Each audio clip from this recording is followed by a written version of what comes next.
There is one question that historians and millions of people around the world have asked for decades. Why did Adolf Hitler hate Jews so deeply? His hatred eventually led to the Holocaust, one of the most horrifying genocides in human history. But Hitler was not born with this ideology. His beliefs developed over time, shaped by the political climate, social tensions, and dangerous ideas that already existed in Europe. To understand the real origins of Hitler's hatred toward Jews, we need to go back long before he became the leader of Nazi Germany. Antisemitism, or hostility toward Jews, had existed in Europe for centuries before Hitler was even born. During the Middle Ages, Jewish communities were often treated as outsiders. They were blamed for economic problems, accused of spreading diseases, and targeted during times of crisis. Many European societies restricted Jews from owning land or entering certain professions. Because of these restrictions, many Jews worked in trade, finance, and commerce. Over time, this created harmful stereotypes that falsely portrayed Jews as controlling money and banking systems. These stereotypes would later be exploited by political extremists. In the late 19th century, antisemitism took on a new and more dangerous form. Instead of being purely religious prejudice, it became tied to racial ideology. Some political groups began promoting the idea that Jews were not just followers of a different religion but a separate and inferior race. These theories had no scientific basis, yet they spread widely across Europe through newspapers, political movements, and nationalist organizations. By the time Adolf Hitler was born in 1889 in Austria, these toxic ideas were already circulating in society. A crucial period that shaped Hitler's worldview was his time in Vienna between 1907 and 1913. As a young man, Hitler dreamed of becoming an artist, but he was rejected twice by the Vienna Academy of Fine Arts. Struggling with poverty and frustration, he spent several years living in cheap hostels and shelters. Vienna at the time was a multicultural city filled with political tension and strong nationalist movements. Several influential politicians openly promoted anti-Semitic rhetoric. One of the most notable figures was Karl Lueger, the mayor of Vienna, who frequently blamed Jews for social and economic problems in his speeches. Young Hitler was exposed to these ideas repeatedly through political speeches, newspapers, and propaganda. Historians debate exactly when Hitler developed intense anti-Semitic beliefs, but many agree that his years in Vienna played a significant role. During this time, he began absorbing conspiracy theories that portrayed Jews as powerful manipulators secretly controlling finance, media, and politics. These ideas reinforced his growing resentment toward society and gradually shaped his worldview. However, Hitler was still not the powerful figure history remembers. That transformation would come later. World War I became another defining moment in Hitler's life. When the war began in 1914, Hitler volunteered to serve in the German army. For him, the war provided purpose and identity. He served as a messenger on the Western Front and witnessed the brutal realities of trench warfare. When Germany was defeated in 1918, Hitler was devastated. Like many Germans, he struggled to accept the defeat of what had once been a powerful empire. In the chaotic aftermath of the war, Germany faced economic collapse, political instability, and widespread humiliation due to the Treaty of Versailles. During this period, conspiracy theories began spreading rapidly. One of the most influential myths was the "stab in the back" theory. According to this conspiracy, Germany had not truly lost the war on the battlefield.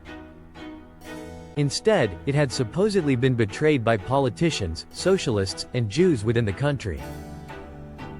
There was no factual evidence for this claim, but it became extremely popular among nationalist groups. Hitler fully embraced this conspiracy theory. In his mind, Jews became the scapegoat for Germany's defeat and national humiliation.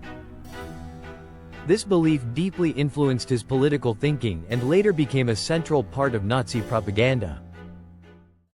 After the war, Hitler joined a small political organization known as the German Workers' Party, which later became the Nazi Party. He quickly discovered that he had a powerful ability to speak to large crowds.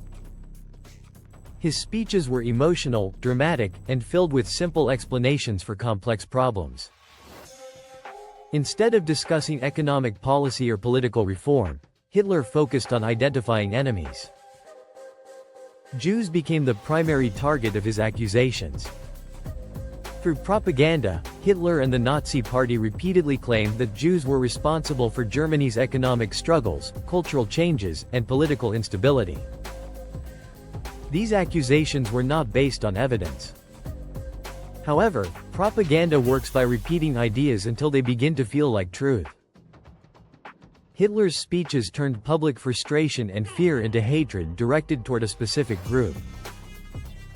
In 1924, while imprisoned after a failed coup attempt known as the Beer Hall Putsch, Hitler wrote the book Mein Kampf.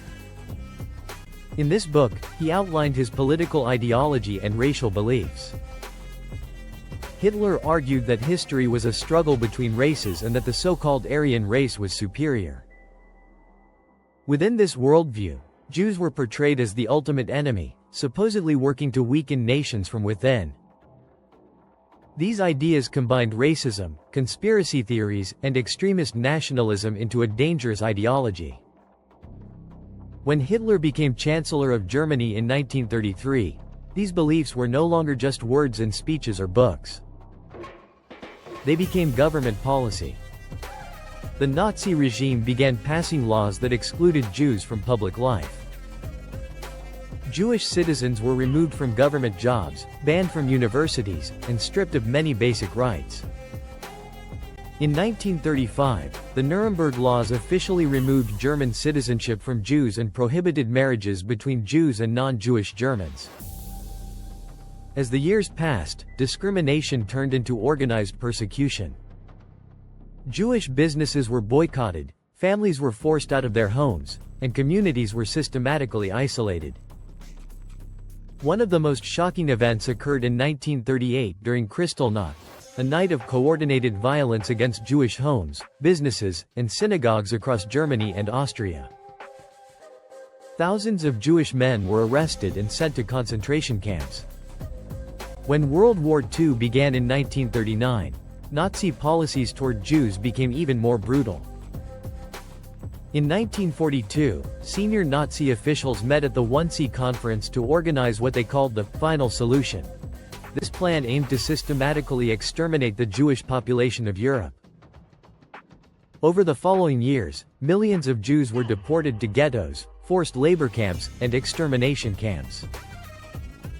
By the end of the war, approximately 6 million Jews had been murdered in the Holocaust. It remains one of the most devastating and tragic crimes in human history.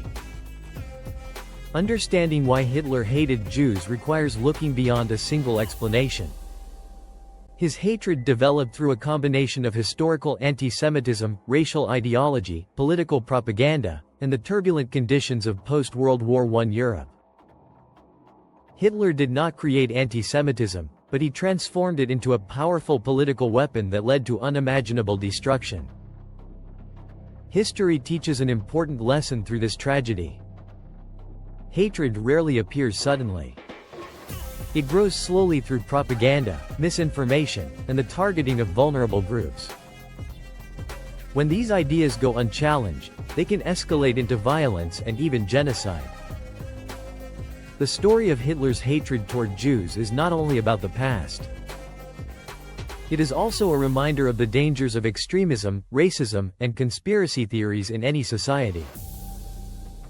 Understanding how these ideas developed helps ensure that such tragedies are never repeated again.